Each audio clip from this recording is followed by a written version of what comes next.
เลยต้องมานั่งกันหน้าให้มันนั่งเสร็จเล็บงามเกี่ยวจะเล่นรอบเลยถ้าใครมานั่งแล้วเกี่ยวจะรอบถ้ามีปัญหาเดี๋ยวเขามานั่งกันหน้านั่งโอ้เป็นตะโกนไม่ยังมีที่บ้านเดี๋ยวขึ้นมาได้เลย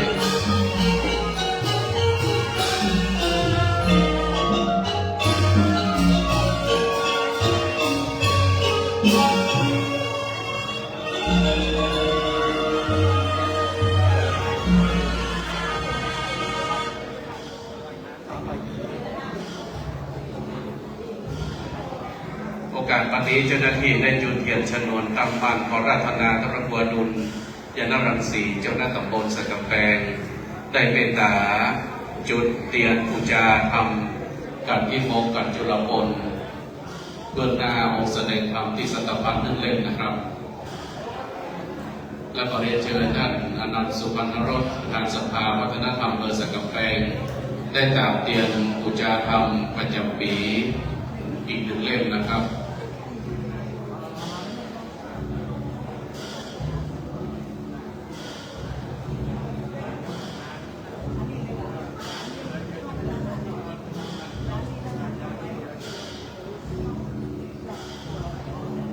ศรัทธาญาติโยมเอาตั้งอกตั้งใจที่ฐานจิตประนมมือ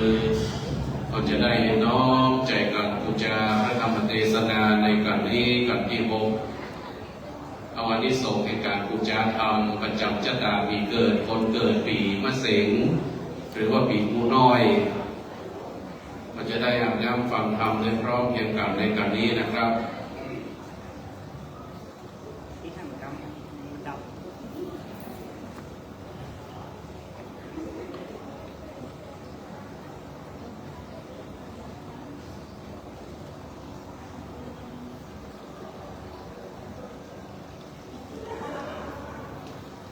เสร็จแล้วญาติโยมเอาก็เอาไฟเทียนหัวเอาพันสีสันเรียบร้อยเลิกมันจะได้เป็นการสืบชะตาประจำปีด้วยตัวให้เกิดปีไหนก็จะได้ตั้งอกตั้งใจที่ฐานเอาร่วมบุญกินบุญทานเป็นบุญใหญ่เรื่องการฟังน้ำฟังธรรมมหาจารย์เป็นบุญใหญ่ครั้งหนึ่งเมื่อเราได้ฟังธรรมแล้วก็ย่อมจะได้อานิสงส์น้ำนะครับโยจังกาจัญญาการดังเนเทกังโซนเสียงไปบ่เสร็จบัดนี้ก็มารอดห้องเหตุจุรพลเดินด่านของพระเจตบุตรบอกหนทางขอนิมนต์ลูกศิษย์พระผู้บานโตเลิศแล้วขึ้นนั่งบนธรรมะแก้วแล้วเทศนาธรรมธรรมังอนุกรรมพิมังปัจจังอาราธนังกาโลมาขอถวายความเคารพในเมตตาบารมีธรรมศีลธรรมของพระเดชพระคุณหลวงพ่อท่านพระครูวิมลญาณประยุทธ์ดอกเตอรหลวงพ่อเจ้าคณะอำเภอสันกำแพงอันเป็นที่เคารพยิ่งครูบาอาจารย์พระสังฆาธิการพระสงฆ์สามเณรเทศเจ้าทุกรูปโดยเฉพาะคณะสงฆ์ตำบลสันกำแพงเขต1และเขต2อันมีท่านเจ้าคณะตำบลหลวงพ่อท่านพระครูอรุณยานรังสีเจ้าคณะตำบลสันกำแพงเจ้าอาวาสในเขตตำบลสันกำแพง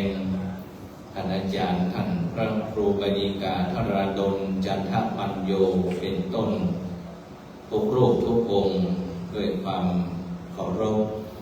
และญาติโยมสาธุชนทั้งหลายบัดนี้สมควรแก่การเวลาที่จะได้ฟังน้ำฟังธรรมต่อไปแถมหลังจากได้ฟังการมหาจารย์เวสสันตรชาดกการชูชก ได้จบลงไปแล้วมารอดถึงการนี้การจุลปุลสืบโหราชะตาของคนที่เกิดปีมักสิงปีงูเล็กวันนี้คณะศรัทธาญาติโยมบาสุบาสิกาโดยเฉพาะในเขตตำบลสันกำแพงในเบื้องเฟื่องไฟบอกว่าจะเป็นนายกองค์การบริหารส่วนตำบลคณะทีมงานผู้บริหารปลัดประธานสภาสมาชิกสภาเจ้าหน้าที่ลูกจ้างส่วนงานทุกภาคส่วนตลอดจนถึงชมรมกำนันผู้ใหญ่บ้านสารวัตรแพทย์ผู้ช่วยผู้ใหญ่บ้านในเขตตำบลสันกำแพงโดยเฉพาะตำบลสันกำแพง7 หมู่บ้านกลุ่มอุบาสกอุบาสิกาสภาวัฒนธรรมตำบลชมรมผู้สูงอายุพัฒนาสตรีแม่บ้านอาสาสมัครสาธารณสุขหรือที่เรียกกันง่ายๆว่าอสม.กลุ่มเยาวชนในเขตตำบลสันกำแพงคณะครูนักเรียนโรงเรียนสันกำแพงคันธาอนุสรณ์โรงเรียนวัดบ้านน้อยโรงเรียนบ้านสันกำแพงทุกภาคส่วนบ่ว่าภายในภายนอกได้ร่วมกันในกิจกรรมฟังเทศน์มหาจารย์เวสสันดรชาลกเนื่องในสัปดาห์ส่งเสริมพระพุทธศาสนาที่คณะสงฆ์อำเภอสันกำแพงโดยดำริของพระเดชพระคุณหลวงพ่อเจ้าคณะอำเภอได้มีการจัดขึ้นเพื่อเป็นการส่งเสริมและสืบทอดพระพุทธศาสนาเป็นการเผยแผ่พระศาสนาให้มั่นคงแข็งแรงยิ่งขึ้นไปดังนั้นบัดนี้ได้สมควรแก่เวลาขอเชิญศรัทธาญาติโยมทั้งหลายได้สดับรับฟังเนื้อธรรมมหาจารย์เวสสันดรชาลกกันวันนี้ชื่อว่าการจุลปนตามสมควรแก่กาลเวลาสืบต่อไป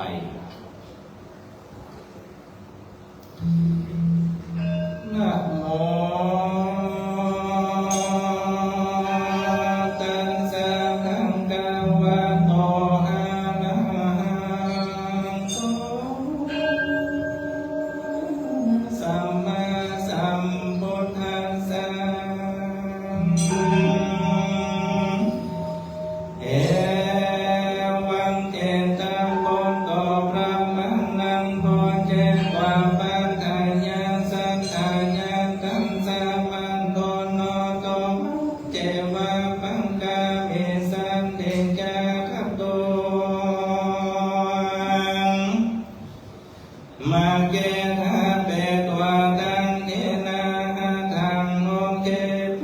ตัวมังอาสันตัมสะวัสโนกาสัง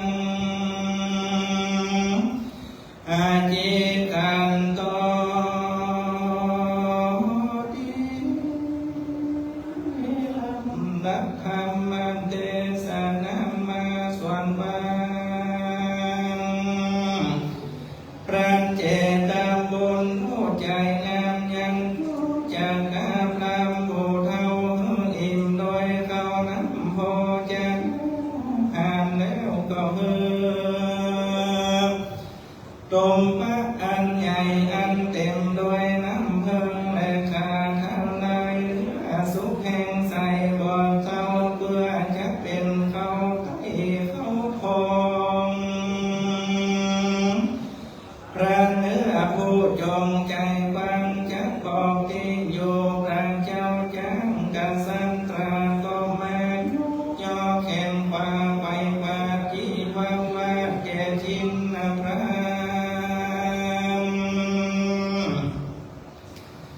จังบอกสารงามกองความแห่งพระเจ้าจังสันดรก็มาเก่าอันที่ก่อนท่านต่อไปนาโนมากาก็มาเก่ากาอาเอเซเสโลมาหาลัมเมปะปะโต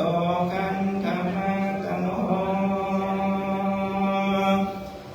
ยัสสะเวสันตโลนาจาสห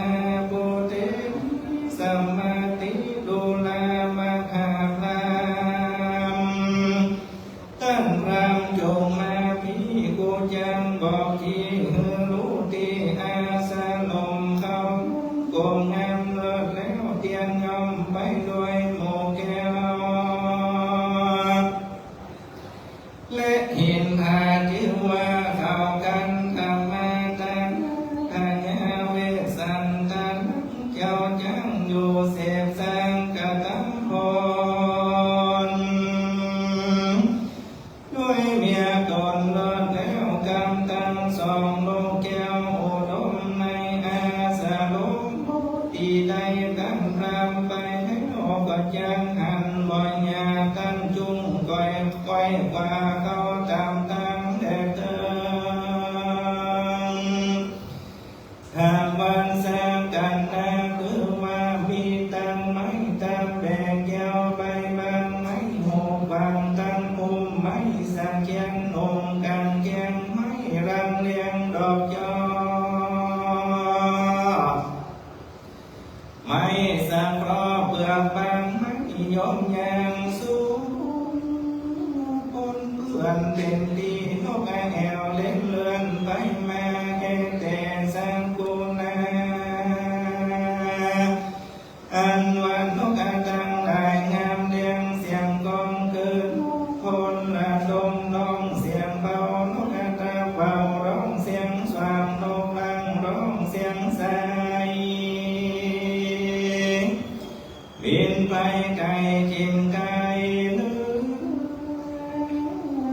ยังโมไม่และนายังกันเถิดยามมาสวัสดเสียงมีกองมัวเมา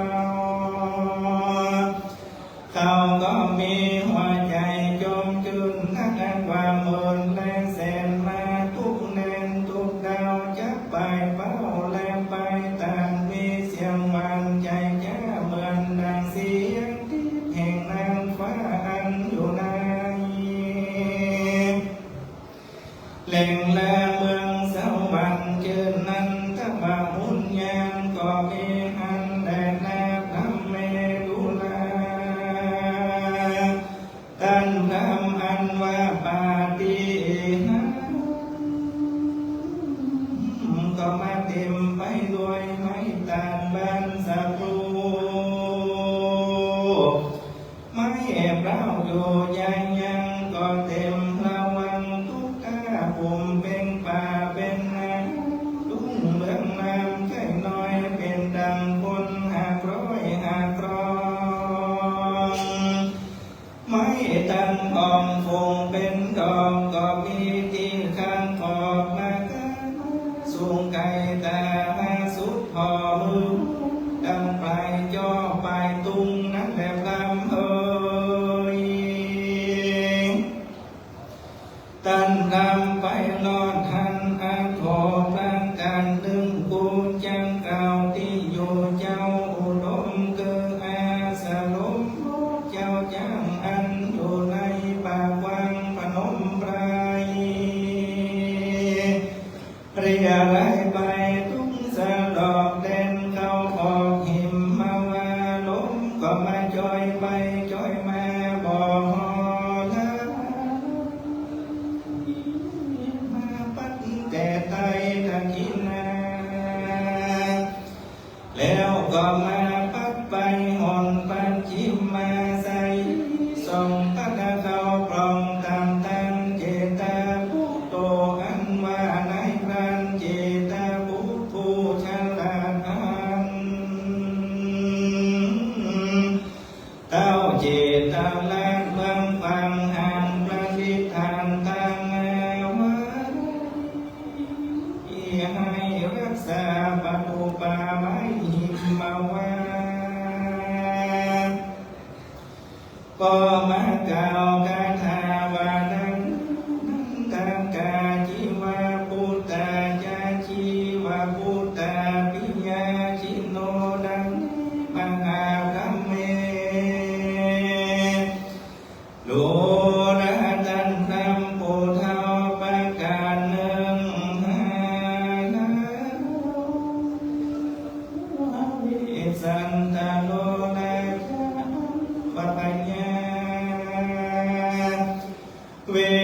สันตนาแก่นให้โยปางเด่นในท่านรำไปก็หันว่าจังหันบ่ญาท่านจุงเข้าป่าดงตาลตันก็ทะลงพันที่เศษพงเก้าเกศเป็นสีเธอพอลีเกี่ยวได้ยังลูกไม่เป็นเครื่องบูชาท่านแบบรังเอ่ยอันอาวาติโยแห่งพระยาเวสสันตาตนนั้นใส่อันตันเจตาบอกไว้ลุงงามส่วนว่าโยใจกับรำผู้บอกงามนั้นใส่มันได้ยินคำแห่งพระเจตาทำออกเล่าโดยบอกตั้งไปมันก็มีหัวใจอันสนาพรำใบบาปจันป่าสาใดยังกรรมอันเปิ้งใจใจจริงเก่าเป็นกาถาว่าอีทันจะเมสาโตตังมาทุตปาดิสัง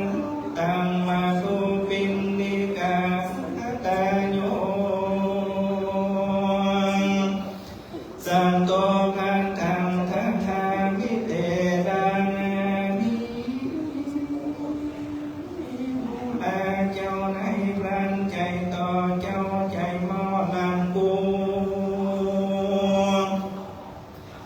ส่วนว่าเขาสะโตหลายดวงใหญ่น้ำเพิ่งใส่จุอันนางใจหวานควันที่แปลงมือปีบาอีตันเข้านมแดงงาและเข้าก่อนน้ำอ้อยหวานชิดช้อยเชียงจินเป็นของจริงแห่งคนเท่าปูก็จะไว้แก่เจ้าผู้ใจกว้างฟังบอกหนทางแก่ปู่เท่าปู่ก็รู้กุลแห่งเจ้าเนื้อหัวแลแรงเธอตั้งสุดว่าเจตพุทโธพันเจตได้ยินกำพรามมา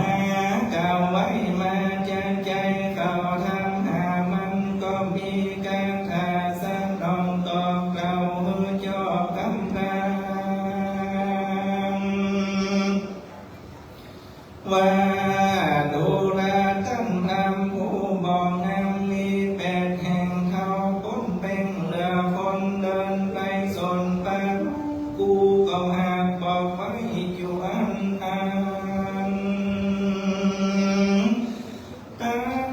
จุงรีบเลี้ยวพันเกี่ยวป่าเดินไปลาโดงอาตา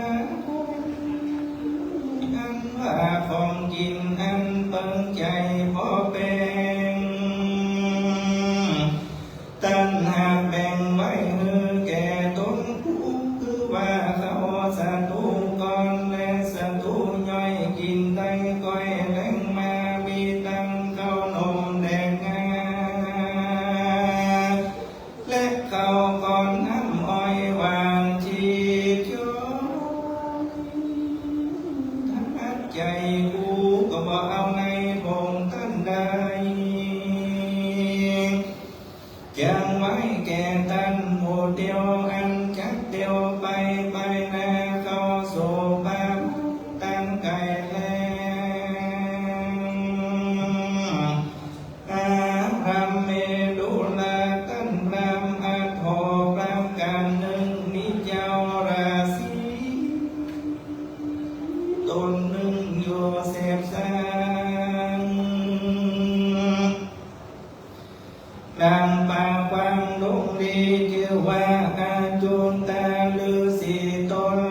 สวัสดิ์ยังยอมกินลูกไม้หาดแดงหัวมันเป็นของฉันทุกคำเจ้าบ่โศกเศร้าหิงสา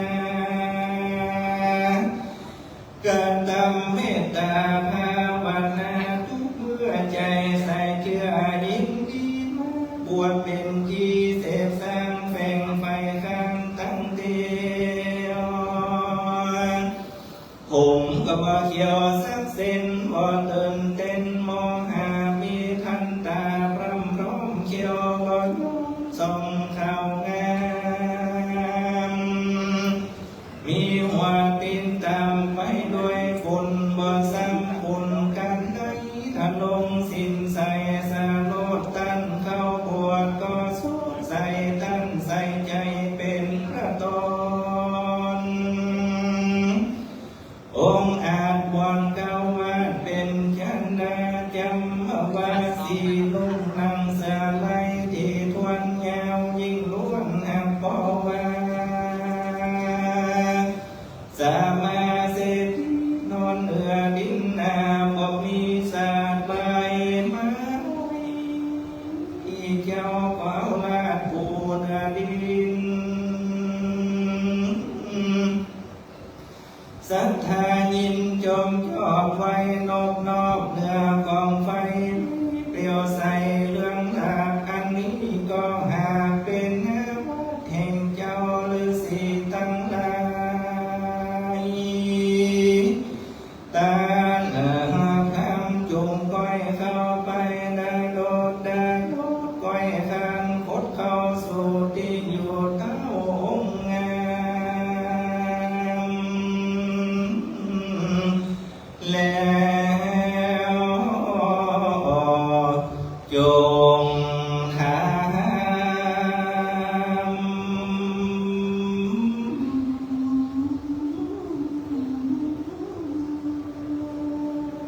ยังหนทางทุกสะหลอกเด่นเข้าออกมากลางส่วนว่าเจ้าฤาษีตนใส่จังบอกเล่าไว้แก่ท่านพรำบ่ยากแดนนาเอตังวังตัวพรำมันนาพันธงเจตังกันตัวปันทังกีนังหิงขเวลุนาภิกขุตั้งหลายมวลโมอันทวนสัพรูเป็นอนาหันตาพระมันนาส่วนวาจูจักพรำผู้เท่าแก่ชาติเยอะแต่พงพรำได้ยินกำใส่งามอันนายพลันบอกกล่าวที่อยู่เท้าโอกาสาตรากัดตัวมันก็การทำเวทปัทศีลใจยินดีชมชื่มน้อมยืนอันโชดีเจ้าอาจุนตาสีตนบุญกว้างอยู่แสบแสงที่เด่นได้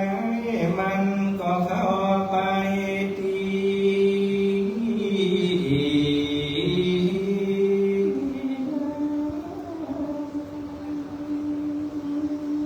ก็มีวันนั้นแน่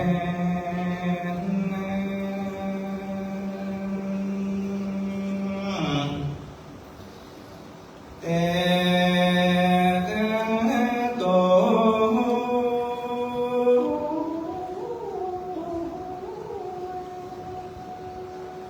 ที่มาตา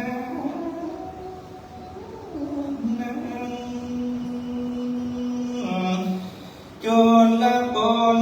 กันหัวหน้าก็มาถึงสุดซอยจะได้ก็อ่อยละ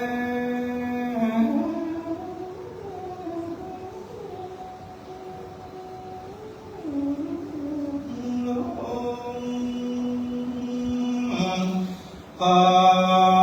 กุศล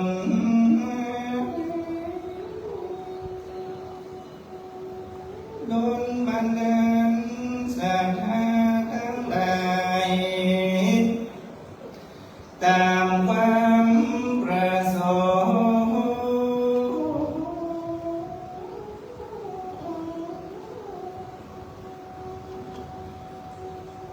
อยู่ผู้อยู่คน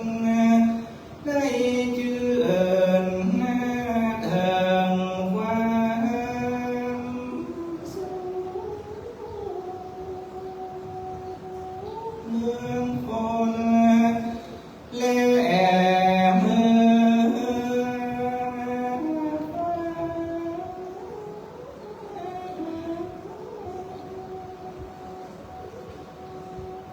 เถิง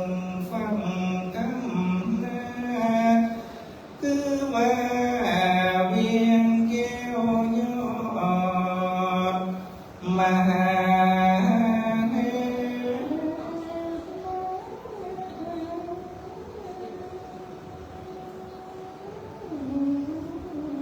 ปานเมืองแต่จริง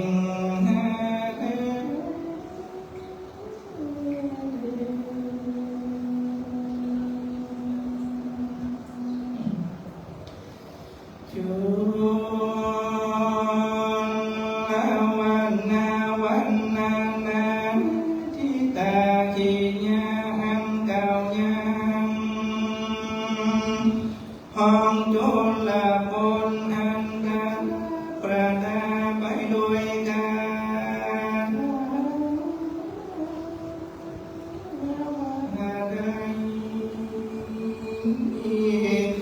35คาถาก็บังผมทรงเดชะสาธุสาธุสาธุพระธรรมเทศนามหาจารย์เวสสันดรจาโดกันยนต์ภพชื่อว่ากันจุลพลกันนี้แสดงพระธรรมเทศนาโดยท่านอาจารย์พระมหาสิทธวัฒน์ปัญญาวัฒโกผู้ช่วยเจ้าวาดวัดสันกำแพงหลวงเลขานุการเจ้าคณะตำบลสันกำแพงเขต 2ได้โปรดเมตตาแสดงพระธรรมเทศนาลงเป็นที่เรียบร้อยเสร็จแล้วท่านอาจารย์จะได้ลงนำหน้าที่รับรองด้านล่างเจ้าหน้าที่ได้เตรียมเก้าอี้รับรองเพื่อที่จะได้เตรียมพร้อมถวายบูชาธรรมกันเตศอาราธนาท่านอาจารย์พระมหาสิทธวัฒน์ได้ลงจากพระบาทแก้วแล้วลงมานำบริเวณที่รับรองด้านล่างเพื่อที่ได้รับประเคนซึ่งวัตถุบูชาเครื่องทยธรรมบูชากันเตศตามลำดับซึ่งกันนี้นั้นทางคณะสงฆ์ตำบลสันกำแพงเขต 2คณะศรัทธาตำบลสันกำแพงหมู่ 8 หมู่ 9 หมู่ 10 11 12 13 14ได้พร้อมใจกันเป็นเจ้าภาพพร้อมกับตามคณะครูนักเรียนโรงเรียนสันกำแพงคณะอนุสรณ์คณะครูนักเรียนโรงเรียนวัดบ้านน้อยได้ร่วมกันเป็นเจ้าภาพบูชาธรรมเทศนากันนี้ซึ่งในโอกาสต่อจากนี้ไปขอรัตนาคณะสงฆ์ตำบลสันกำแพงเขต 2นำโดยท่านอาจารย์พระบัวรุญญาณรังสีเจ้าคณะตำบลพร้อมทั้งท่านอาจารย์พระครูบานิกาธราดลจันทปัญโยท่านอาจารย์เจ้าวาดวัดสันไตได้พร้อมใจกันถวายบูชากันเทศกันธรรมในโอกาสวันนี้ขอรัตนาพระพร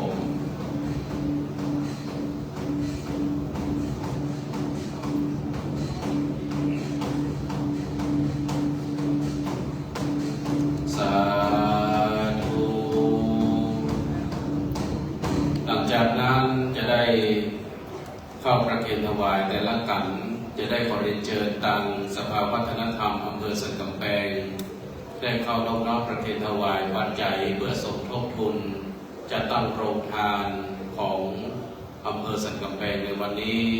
ในการมอบบริจาคสมทบทุนจะตั้งโรงทานอาหารน้ำดื่ม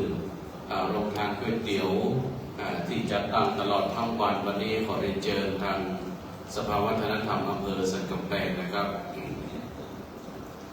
นำโดยคุณอนันต์สุขันธรสพร้อมกันด้วยสภาวัฒนธรรมในตำบลแต่ละตำบลของอำเภอสันกำแพงจำนวน1 ต้นถ้ามีต้นก็ได้ประเคนต้นมาไหว้โดยเสร็จแล้วจะได้เชิญคณะศรัทธาและสามเริ่มเป็นเจ้าภาพที่ได้นำมาวันนี้เป็นคณะศรัทธา ตำบลสันกำแพงหมู่8หมู่9หมู่10 11 12 13 14กำต้นของแต่ละคนมาได้เลยเข้ามาประเคนถวายองค์เต็ได้เลยเรียนเชิญสถานญาติโยมตั้งแต่หมู่8หมู่9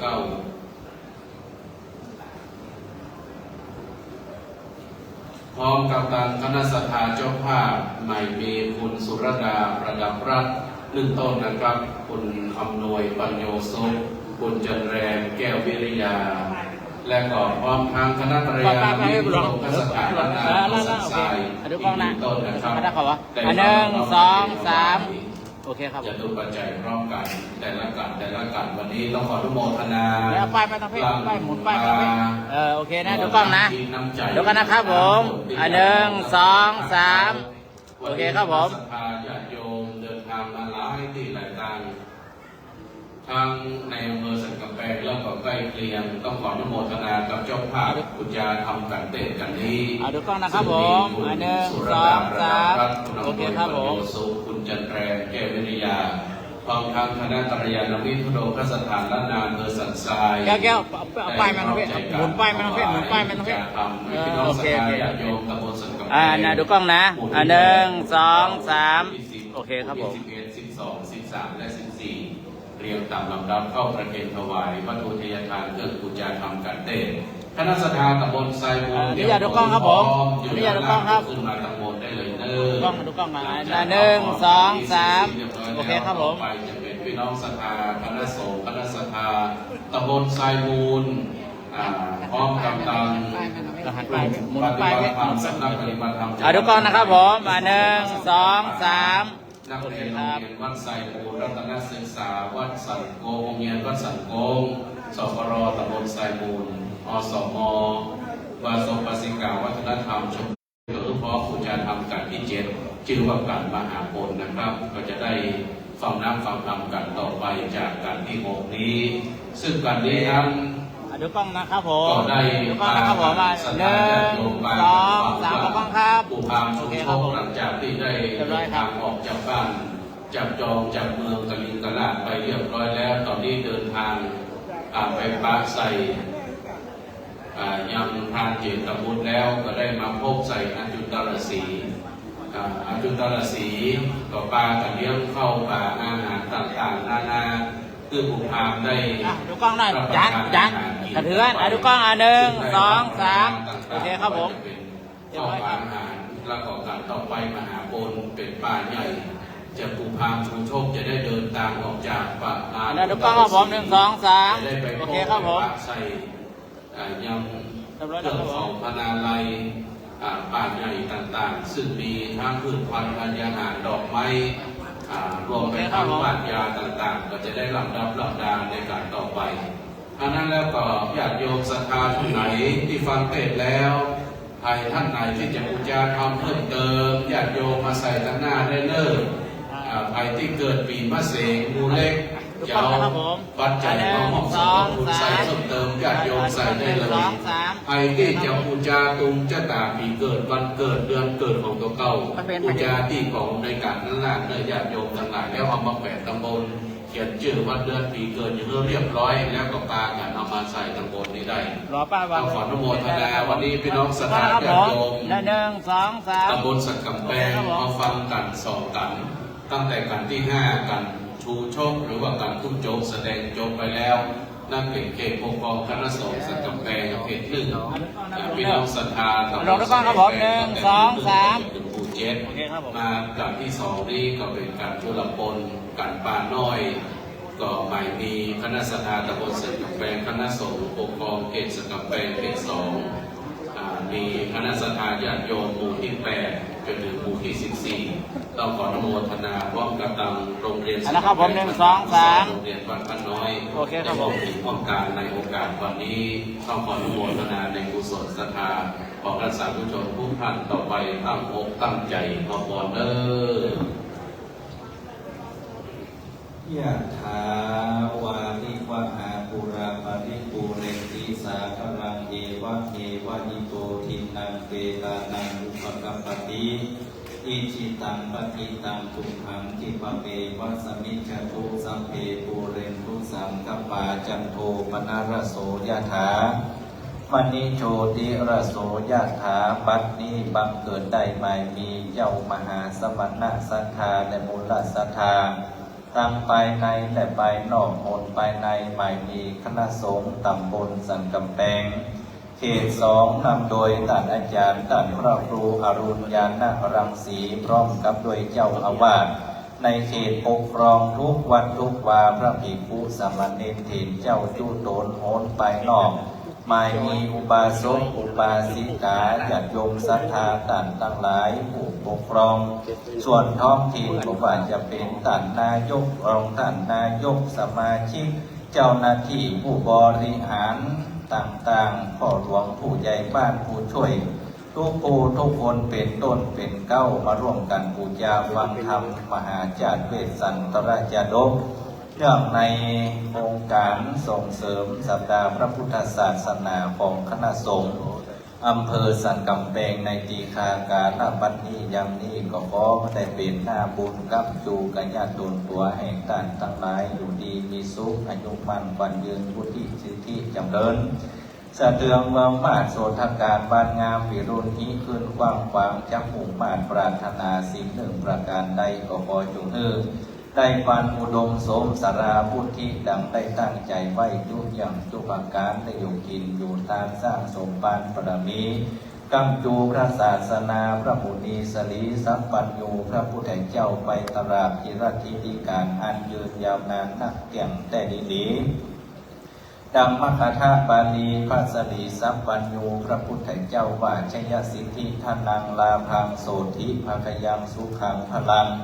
สิริอายุจวันโนจะโพคังพุทธีจยสวาสตวัสสาจะอายุจะชีวสิทธิภวันตุเตสัพพิติโยวิวัชชันตุสัพพโรโควินัสสตุมาเตภวัตวันตรโยสุขีติคายุโกภวะอภิวาทนาสีริสานิจังพุทธาปัจจายิโนจัตตารโรธรรมาวัฏันติอายุวันโนสุขังภาลังสาธุในนามคณะสงฆ์คณะสัทธาอำเภอสันกำแพงขออนุโมทนาขอบคุณในเมตตาบารมีธรรมของท่านอาจารย์พระมหาสิทธวัฒน์ปัญญาวัฒโกผู้ช่วยเจ้าวาดวัดสันกำแพงหลวงเลขานุการเจ้าคณะตำบลสันกำแพงเขต2คณะสงฆ์ตำบลสันกำแพงคณะศรัทธาตำบลสันกำแพงลำมอลำเงินทุกคนที่ได้ทำเป็นเจ้าภาพบูชาธรรมกันนี้รวมไปถึงเจ้าภาพหลายท่านหลายคนต้องขออนุโมทนามาในโอกาสนี้โดยหลังจากนี้ไปคณะศรัทธาตำบลไซมูลพี่น้องศรัทธาตำบลไซมูลคณะสงฆ์คณะศรัทธาจะได้พากันขึ้นมาตำบลเป็นเดิมแต่ก่อนจะขึ้นมา5 นาทีเพื่อจะสับไฟกับเดียวหนึ่งเห็นว่าไฟฟ้าจะได้เปลี่ยนสายเปลี่ยนกับหนึ่งประมาณ5 นาทีแล้วก็พี่น้องศรัทธาพักกินน้ำกินท่ากินข้าวกินปลาที่โรงงานที่การปฏิบัติดีและที่เราควรจะเข้ากินปลากินน้ำที่เราควรจะศรัทธาจะโยกว่า5 นาทีคณะกองฟ้าต่อไปวันเลงไปก่อนหน้าเวลาไป5 นาทีมันจะขออนุญาตเอาไว้กับเดียวนอก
ขออนุญาตพักแป๊บหนึ่งนะครับ เดี๋ยวมาดูกันที่7 ต่อนะครับ